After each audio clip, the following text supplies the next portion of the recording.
Now you can see how these videos are taken. You know, simple as that. So I have my star. Exactly. Yeah. I have my usual introduction. Hello, it's Peter from PS Sound. So everyone knows who I am, because you know, maybe someone watches this video for the first time, right? Yeah. So they have to know. Alright, so we're gonna run around this car quickly before it goes away. We don't have much time. Again, by the end of the day, everyone just wants to go. We don't have time for long videos, but quickly we show what's happening in this electric van, because it's fully electric, right? There's no petrol, diesel, whatever engine. There's no generators, no. There's nothing. So Rob is doing a conversion in here, still in work in progress. You did a pop-up roof? Yeah, pop top, yeah. Pop top, it goes out, and then you're gonna have a bed up there. That's right, yeah. And worktops, kitchen, toilet, and all that. Yeah, all that in there, yeah. Now it's all emptied out, but we have few fancy things we can show. So this is the 12-volt side for your supplies, for your kitchen and everything. Yeah. That's the plan with this, isn't it? It is, yeah, and the 230-volt at the back. Yeah, because you have an inverter, that big monster. How much can that supply, that big inverter? 2,000 watts running, and Big 3,000 Tron. watts top capacity.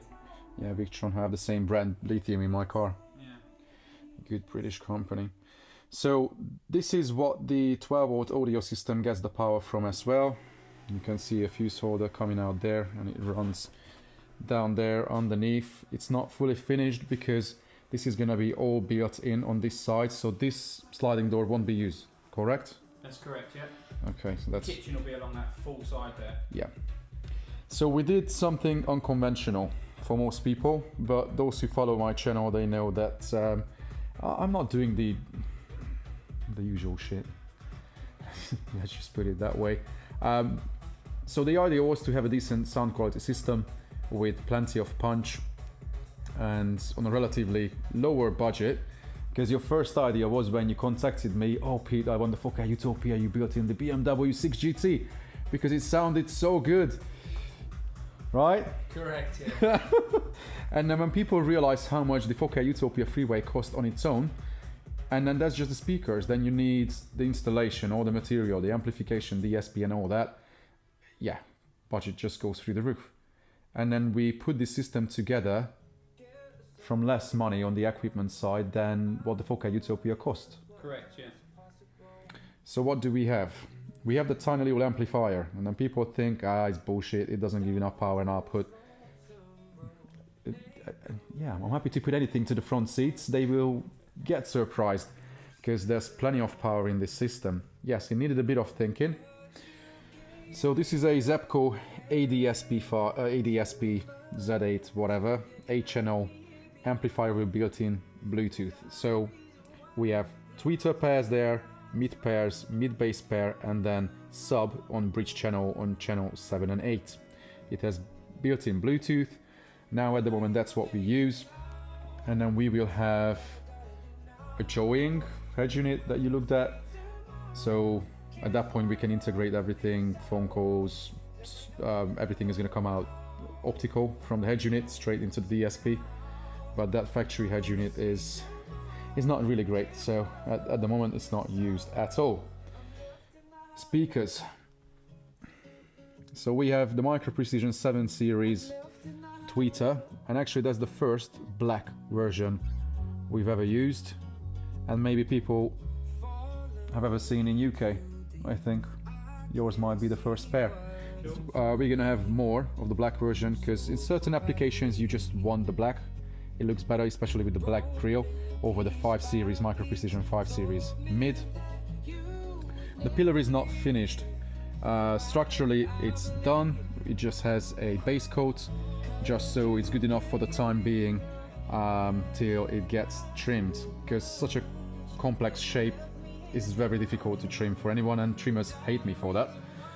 It is what it is, because the first plan was to have the mid just on the pillar, could have been trimmed easier, and then tweeter in the sail, so when you shut the door they are in line with each other.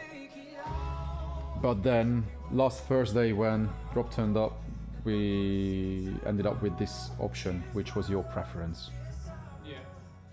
and you know, It's because we moved the mids out of the doors as well, didn't we? that was the other option.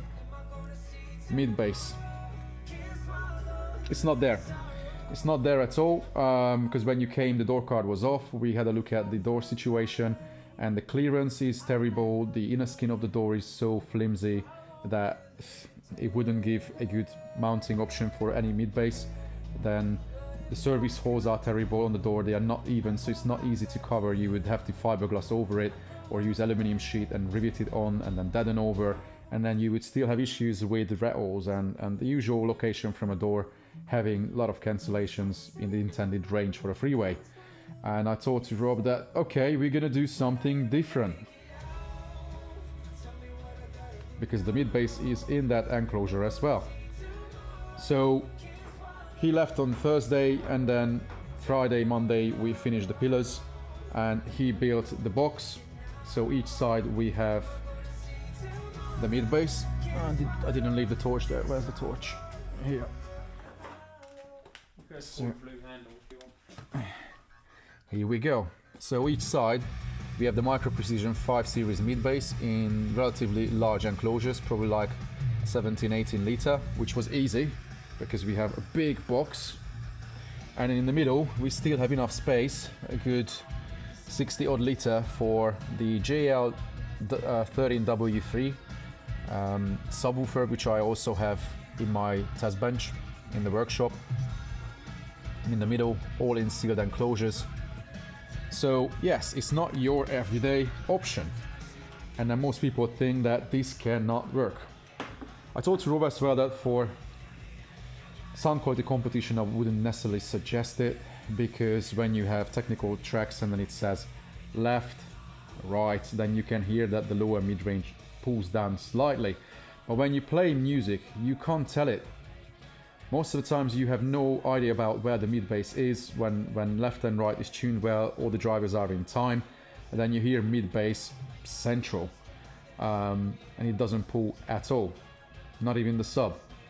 And we don't have any phase problems with the drivers where they are. They play so well and they have the ideal response curve that I didn't even need much EQing to the drivers, and they are tight, clean, really playful, and we don't have rattles, which is the biggest bonus, to be fair. And we still have very good staging up there, because the Micro Precision mids can play pretty low considering for a 3-inch driver, because most people would only play a 3-inch from like 350. These can play way lower. Of course, you can't send them 200 watts and then screaming music flat out all the time. They wouldn't be happy with that. These drivers are not for that. The system is plenty loud, I think. Yeah, well, plenty loud, yeah. Especially with music like this. What is this? It's just played on from the list. What is that? Oh, now it's playing every single song that's called Hello. Yeah. Oh yeah, because we were searching for Hello. Yeah. Static X.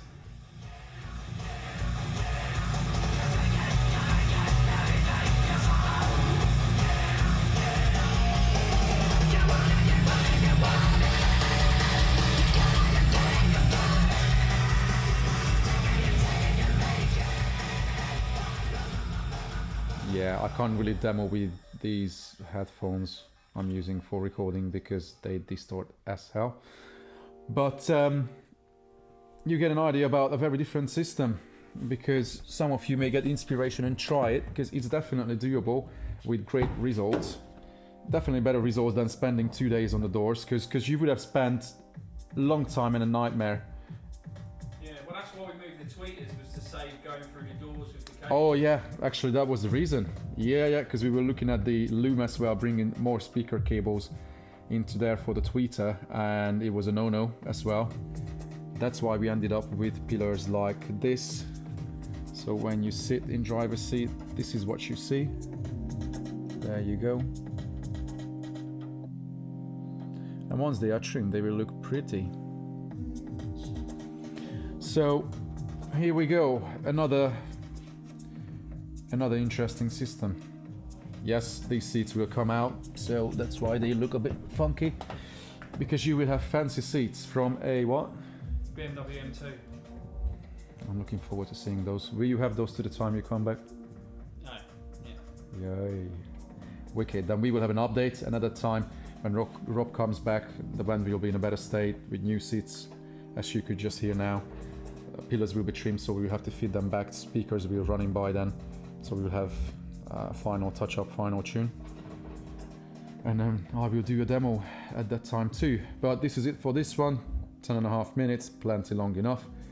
Hope you liked it. Feel free to share it, comment, do all the usual things. Subscribe to the channel. Oh, we always have to say that because most of the people are not subscribed at all. No? 51% are not subscribed. Needs to be near 85. Exactly. And 100k followers. Yeah. Right? One day, maybe in 10 years time. But this is it for this one. I'll bring the next one very soon. Take care.